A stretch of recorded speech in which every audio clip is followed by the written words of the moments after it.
अब तक की कहानी में आपने जाना अनुप्रिया के शांत से दिखने वाले घर में कुछ ऐसा है जो दिखाई नहीं देता पर महसूस हर रात और गहराता जा रहा है। पहले दरवाजा खटखटाने की रहस्यमयी आवाज, फिर बेटे के नाम लिखी चेतावनी वाली पर्चियां और अब उस रात सीढ़ियों पर कदमों की आहट, फर्श पर भीगे पैरों के निशान और उसके बेटे के कमरे में खड़ी एक धुंधली डरावनी परछाई जो पल भर में गायब हो गई। अनुप्रिया अब जान चुकी है ये सब उसका भ्रम नहीं है। उसके घर में कोई है या कुछ है जो हर रात एक कदम और पास आ रहा है। आखिर वह कौन है, क्या चाहता है और क्यों उसके बेटे तक पहुंचने की कोशिश कर रहा है। अब आगे। उस रात अनुप्रिया के दिल में एक ही सवाल बस गया, कौन है ये और क्या चाहता है। अगली सुबह उसने घर को ध्यान से देखा। खिड़कियां बंद थीं, दरवाजे ठीक थे, ताले सुरक्षित, लेकिन उसके मन में बेचैनी कम नहीं हुई।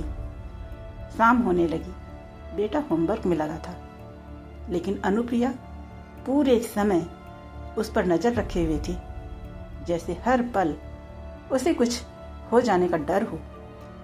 रात होने के साथ घर फिर शांत होने लगा और फिर ठीक 12:07 पर वो दस्तक फिर सुनाई दी।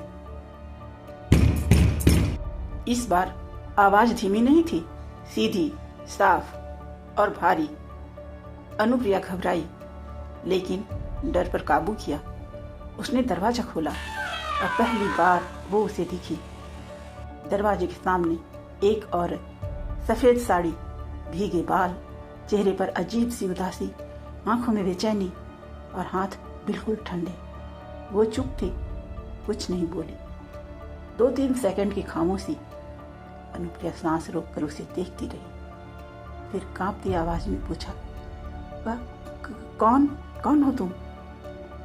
उस औरत ने बिना पलक झपकाए बस एक ही बात कही, डरो मत। आंखों में आंसू भरते हुए बोली, मैं उसे लेने नहीं आई। इतना कहकर वो पल भर में गायब हो गई, जैसे कभी थी ही नहीं। लेकिन अनुप्रिया के मन में अब एक और सवाल उठ चुका था। अगर वो उसे लेने नहीं आई तो फिर क्यों आई है और किससे बचाना चाहती है उसे। तो दोस्तों, अगर वो उसे लेने नहीं आई तो फिर वो आई क्यों है और आखिर किस खतरे का साया अनुप्रिया और उसके बच्चे पर मंडरा रहा है।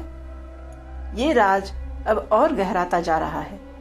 जानिए इस डर, रहस्य और अदृश्य सच्चाई से भरी कहानी वो कौन थी कि अगले भाग में। मैं हूं सुभा और मैं हमेशा कोशिश करती हूं कि आपको दिल छू लेने वाली, सोचने पर मजबूर कर देने वाली और सच्ची भावनाओं से भरी कहानियां सुनाती रहूं।